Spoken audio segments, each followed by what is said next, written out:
Hey folks, I've got a really big problem. Because of some health reasons, I slacked off on making videos earlier this year, and my channel lost its monetized status. And you have to have 4,000 hours for the last 365 days. I'm about 400 hours short. You also have to have at least 1,000 subscribers, and that's not a problem, thankfully. 2,250 of you have chosen to subscribe, and I really want to thank you for that. And I'm going to ask you to do me a crazy favor. Pull up this video on your phone, your computer, or whatever, and just let the video run its course. I mean, you can watch it if you want to, but I'm going to be up front with you. This video is about nothing. That's right, nothing. So what have you two come up with? Well, we thought about this in a variety of ways, but the basic idea is I would play myself. Go ahead. I think I can sum up the show for you with one word. Nothing. Nothing? Nothing. What does that mean? The show is about nothing. Well, it's not about nothing. No, it's about nothing. Well, maybe in philosophy, but even nothing is something. Well, it's about something. I really don't have a topic. It'll just be some random stuff, just some things that I need to get done on the RV. I'll probably throw in some videos that I started and never finished for some reason or another. And for example, in 2020, I wanted to leave a review of a really nice campground near me. And I got a lot of drone stuff, but I couldn't get in to get the other shots because of the pandemic. So this video is about stuff like that. You know, nothing in particular. You're doing a video about nothing? And I'm going to show you one of the most beautiful campgrounds that Renee and I have ever seen. But the interesting thing is that many of you, and maybe even most of you, are not allowed to stay there. And you'll have to stick around to the end of this video to see that part. So like I said, some parts may be interesting, but actually the rest is pretty boring. You can't just make a video about nothing. And so I'll just need some hours. I mean, if it would really help if you went ahead and subscribed, give this video a thumbs up if you would, comment, that always helps too, and I'll try to respond. And remember, even if you don't watch it, please just let it run. I really need the hours. Now this is a road that goes in front of my neighborhood. It's called Old Blunts Creek Road. Now the lady that gives you directions on Google Maps or whatever your navigation system is usually calls this Old Blounts Creek Road because it's spelled B-L-O-U-N-T-S, which looks like it's Blounts, but we pronounce it Blunts, and so for us when they say Blounts, it's just funny. So I'm on my way to get my camper, and it's in storage right now.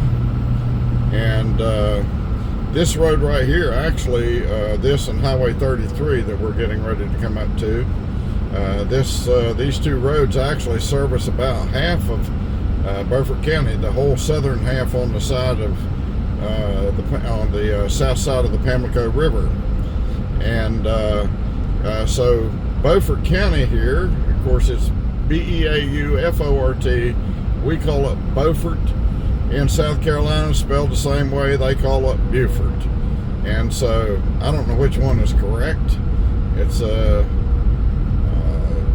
depending on how you say a girl's real close friend, they call it her beau, B-A-U, or in beautiful, B-A-U, beautiful, Beaufort or Beaufort, who knows. So we're getting ready to come up here in just a minute to North Carolina Highway 33, and it actually goes a long, long way, both, I guess it's east and west, and this goes to the actual furthest east part of Beaufort County, and also goes, I think, up into Virginia. north side or west side.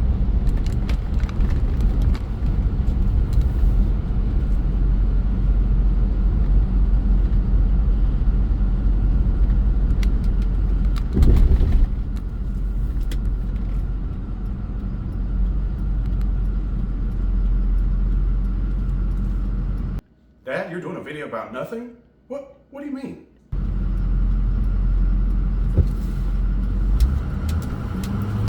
So anyway, we're turning here on Highway 33 east, and the storage unit is not too far from here.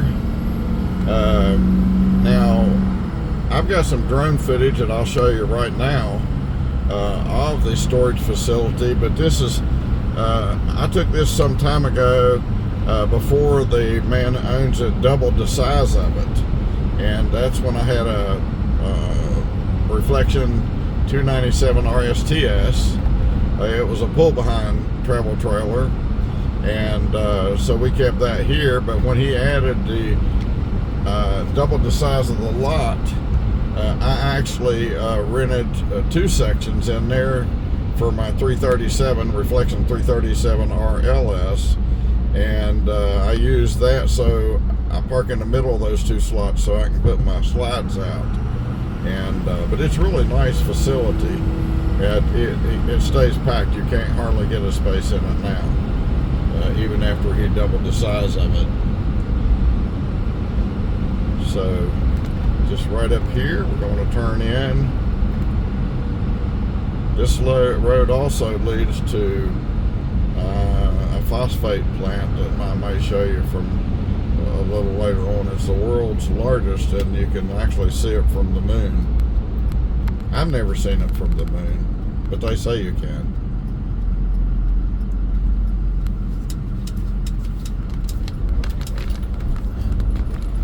Okay, and here's all the campers. We'll go up and open up the gate and get our camper.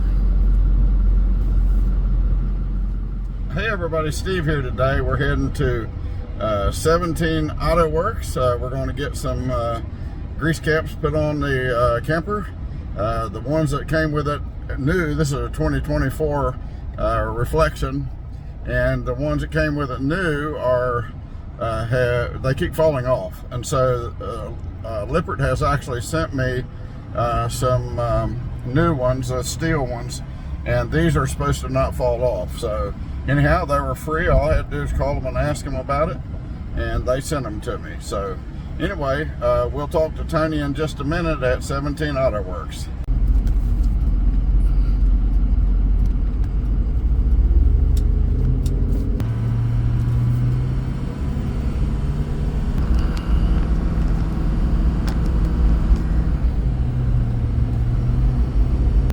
I keep telling you that this is a video about nothing. Papa, tell me about your video about nothing. And you can keep watching if you want to, and I'd love for you to do that. Just watch it to the very end. It'll help me add up some hours, watch hours on my YouTube channel, and allow me to get monetized again. So all the help you can give would be greatly appreciated. So we're getting ready to come up to the intersection here. This is Bragall Lane in Chocowinity, North Carolina. And we're getting ready to come up to US 17 Business. This used to be the main thoroughfare until, another little tidbit of information. Years and years and years ago, after I got out of the military, I was in the sign business. And ahead on that building up there, and I don't know if you can see it, there's a white sign there with a aluminum frame around it. And I hope you can see that. And if you can't, hopefully you can see it now. And that sign I put up there in 1972, believe it or not, 1972. And it used to have lettering on it. It used to be I believe a timber company at one time.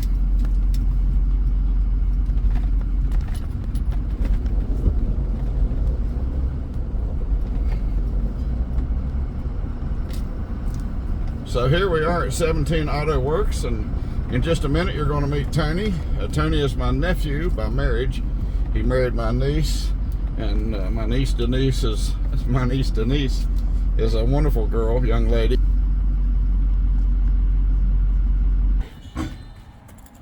Roll that back to you.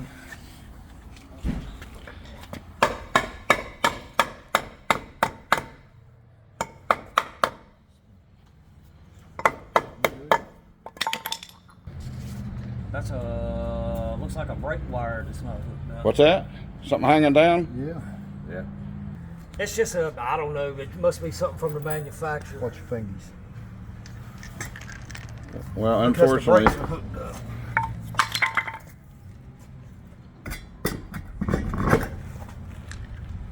What's the video about? basically nothing. Making a video of nothing. Yeah. We'll get it done. See, that right there is what you don't want to do, bud. Let's put that down.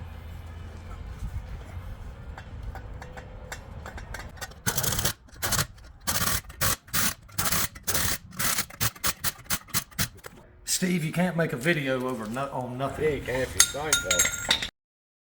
Well, I'm gonna try, Tony. You know, Tony really knows his business. When I got there, I said, "Hey, Tony, well, here I am right on time." And he said, "Well, actually, Steve, you're 1 week early. I had you down for next week." And I know he stays really busy, so I offered to come back, and he felt sorry for me, and he fit me in anyway. So thanks, Tony. It's funny when Tony said, "Steve, you can't make a video about nothing," that the customer behind me, he commented, "You can if you're Seinfeld." I turned and the guy behind me is about my age, and all of us in our 60s and 70s will surely remember the Seinfeld show. Remember how I told you about the generator video that I never finished? Well, here's what I have so far. So here we go.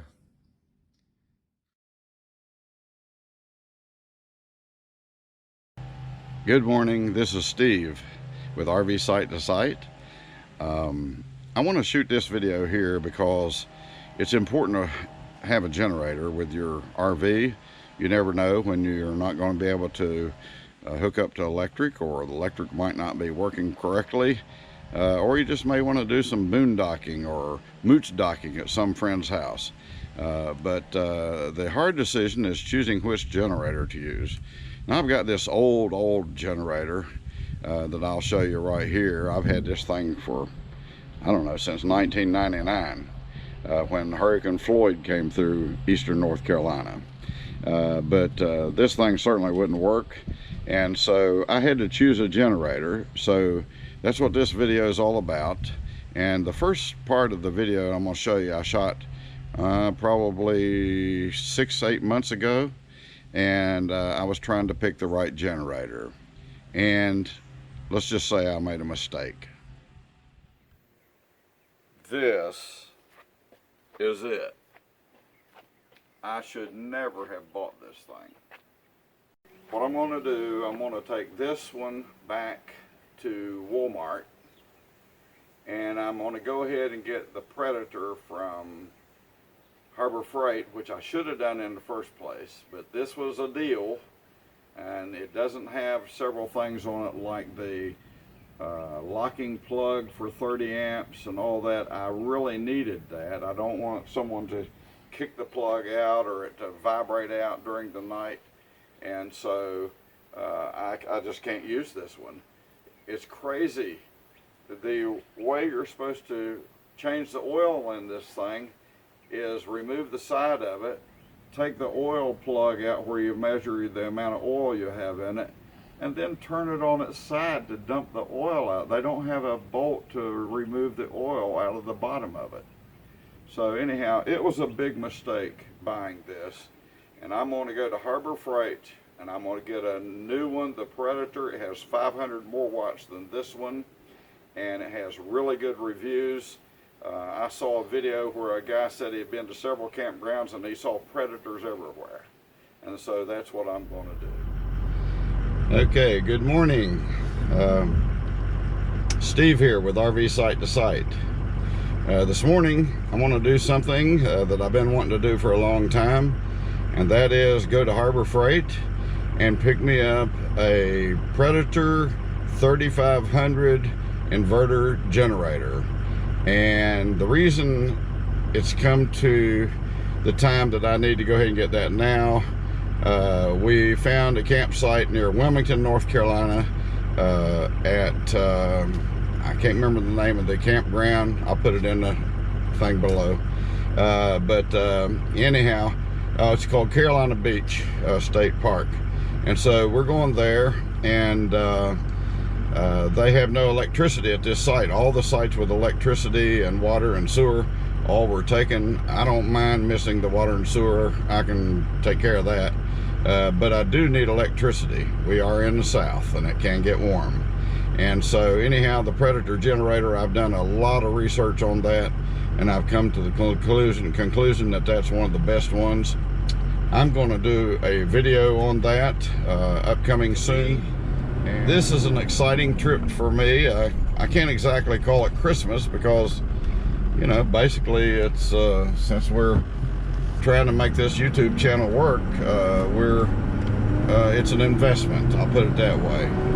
So anyhow, hope you enjoy traveling along today. Thanks. Okay, so I have my Predator generator. You know, I do love shopping at Harbor Freight. I bought a lot of stuff here, and I've really not had any problems with any of it. They have a good return policy, but I've really never had to return anything. So let's open up the tailgate here and see what we have. All right here we have the Predator super quiet and lightweight generator. Now it says that it's 100 pounds, so I don't know if that's lightweight. Not to me. So the next project is going to be this right here, and we're going to look at the Predator generator, and I'm very excited about it. So we'll show you about taking each step, oil fill and all that stuff. We'll go around, we'll talk about all the components here on the front, all this about the generator, and it has wheels on it. And so anyhow, that'll be in one of the upcoming videos. So anyhow, I'm excited about it, and I hope you are too. Since then, I bought a brand new Champion generator that I'll feature in the video when I get it finished. And I'll get the generator video out to you pretty soon, I promise. Recently, we had Hurricane Helene come through western North Carolina, and after it hit Florida in September, the devastation in western North Carolina is heartbreaking. Renee and I came through that area on Interstate 40 just a few months ago when we were up in Kentucky. And that trip was beautiful. Now parts of I-40 has washed out completely, and it's not scheduled to reopen until early 2025. The highway devastation is just a part of that story. Hundreds of people lost everything, so let's keep them in our prayers. And I kind of know what that feels like. I haven't lost my home, but I did lose my entire electric sign company building to flooding in 1999 after Hurricane Floyd. It was really devastating. Now, some time ago, Renee and I were leaving Beaufort, North Carolina. That's another town. And we decided to take the Cherry Branch Minnesota Beach ferry. And there are several ferries across waterways in North Carolina. And this one crosses the Neuse River. And sometimes Renee and I will just take a trip on one of the ferries around sunset. And it's really nice. And this one is a beautiful trip across the expansive Neuse River. So hop in my truck, and you can even ride along with us. Well, here comes the ferry, and it is going to be offloading the cars that it brought across from Minnesota Beach, and then we will be loading shortly. I guess they have two ferries, one to take people across and the other to take people in. I don't know. We'll see. He may move this boat to the other side there.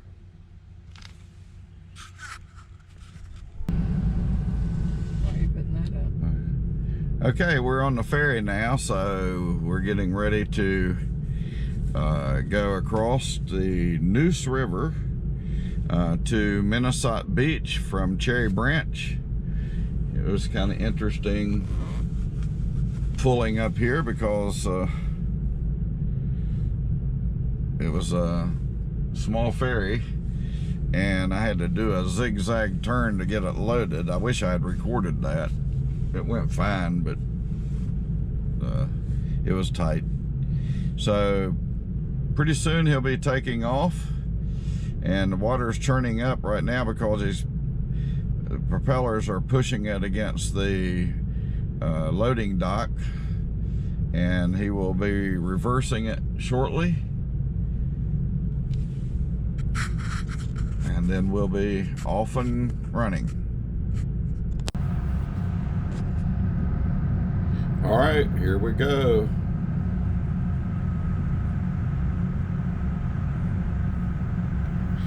He's putting the boat in reverse now. You can feel it. And when the boat starts moving, I feel like I have to steer it. And I don't want to make mistakes here.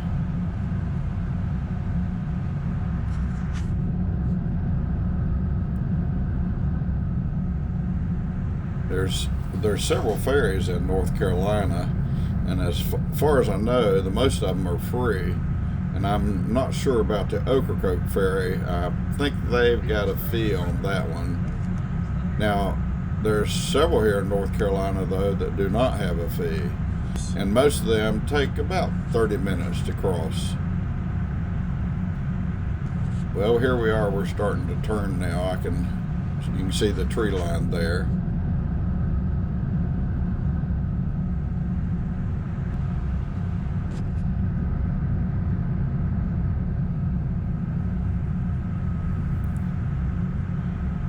Okay, and when he gets to the other side, I guess he'll turn around because we pulled in forward here, and as a boat turns, we were the first one on here, and as a boat turns, we're now at the back of the boat. So I hope he does turn around. And as you can see, the wake behind us, he's moving forward at a good pace, and it's really, really nice. It's a beautiful day out.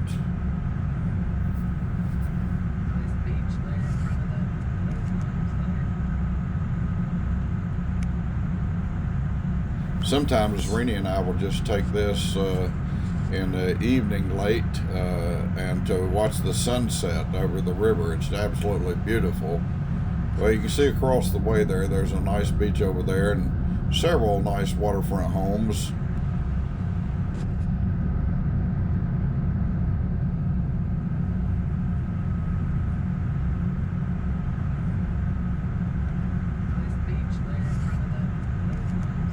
Well, he's going to have to turn this thing around pretty soon.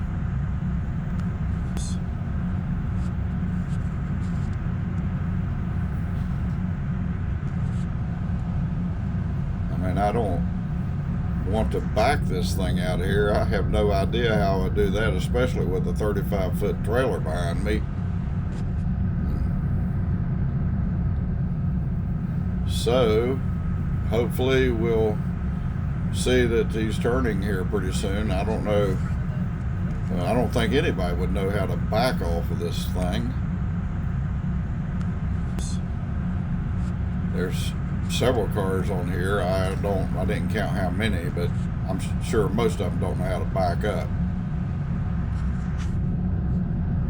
And we're getting close to the other side now, so he'll start turning here pretty soon, I'm sure. This trip probably about 20 minutes. The Neuse River at this point is somewhere 3 to 4 miles wide, and this is one of the narrower points, and that's why they chose to put the ferry here.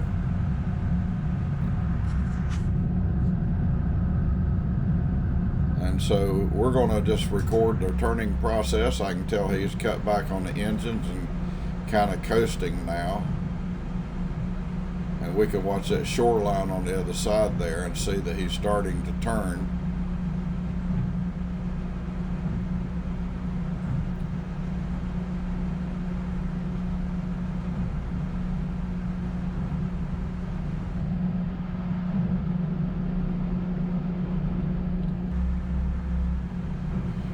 You know, normally Renee and I get out, but we decided not to on this trip. But it's nice to watch the seagulls flying along. Okay, I can tell he's changed the propellers and we're starting to turn pretty rapidly here. This boat can actually turn 360 degrees. The way the propellers are on this boat, they can go forward, backward, sideways, turn, do anything he wants to actually. It can actually move sideways from a standing start.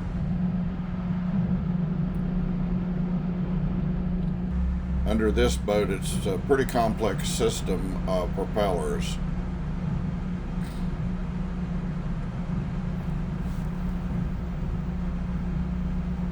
This guy knows what he's doing, obviously. Now this side here is the Minnesota beach side, and it's really nice. All the shorelines in North Carolina are really nice.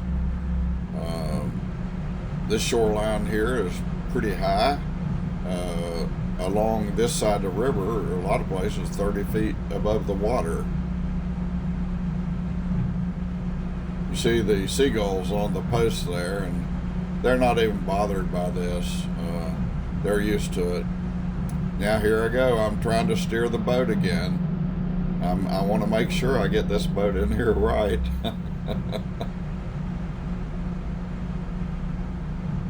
So here we go, pulling up. You'll see the lady at the dock there got the ramp up, ready for the nose of the boat. And the men get ready to take down the safety netting on the front of the boat now. It's no longer the back of the boat, it's the front of the boat. So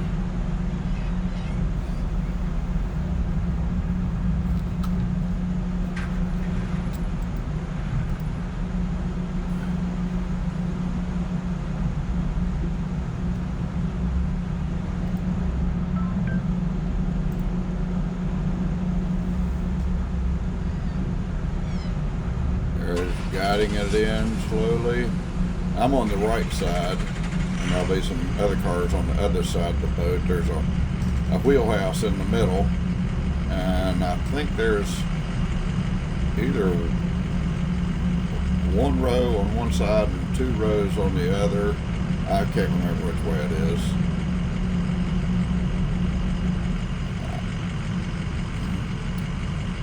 Young man's getting ready to direct traffic and letting the ones on the left side of the boat go first until I can maneuver through. He knows that I've got a 35-foot camper behind me, so I have to have a little bit of room to maneuver. So here we go. Thank you. You too. They're always really friendly.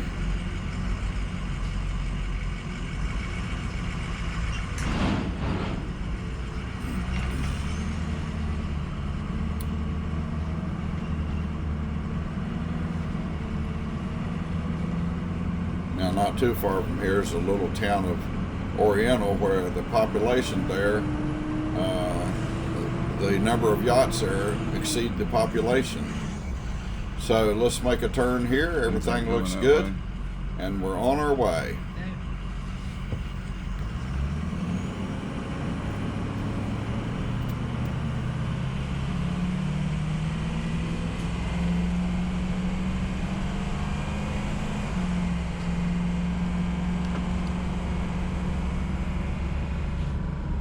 We made it. We're heading now on 306 north. This will go to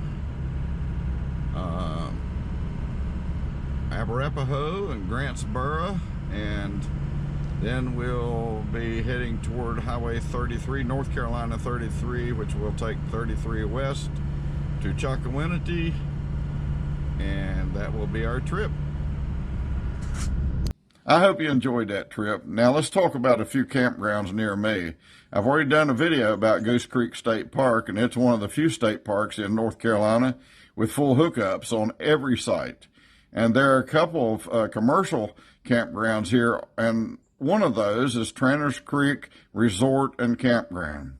And here's some of the drone footage of that I took back during the pandemic.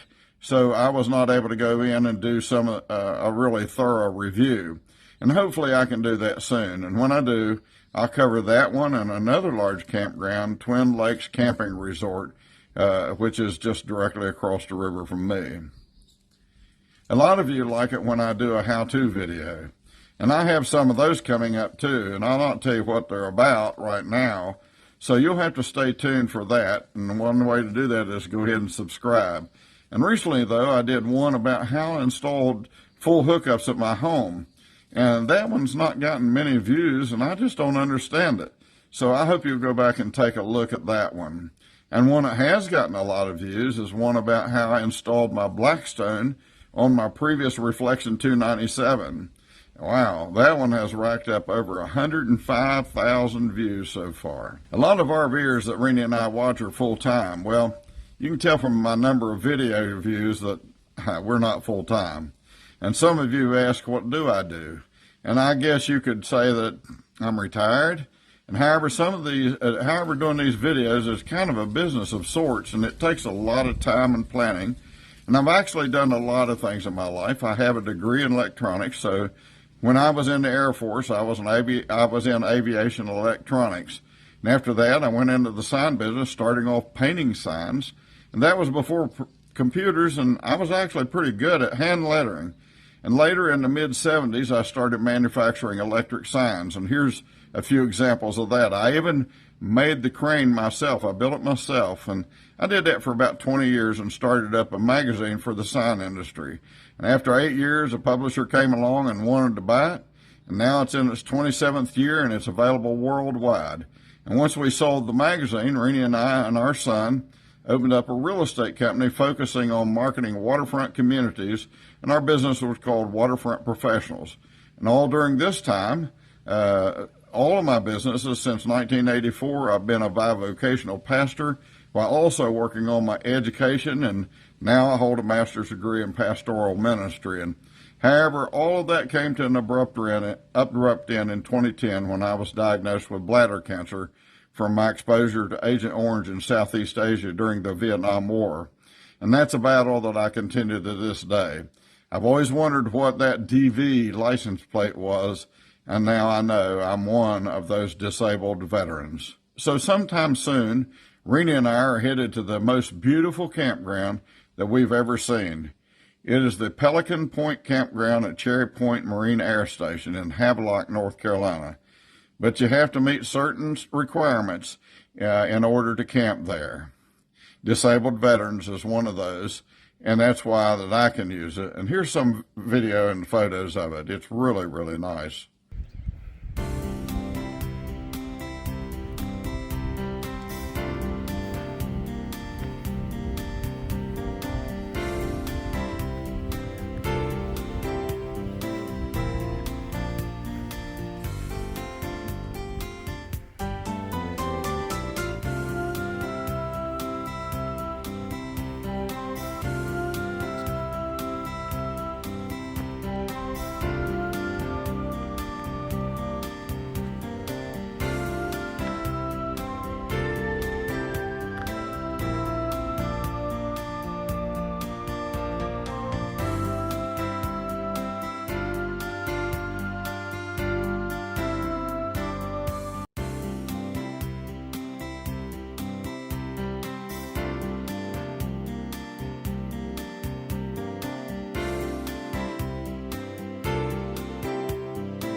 If you watched this video to the end, please let me know in the comments below, and I hope you enjoyed it.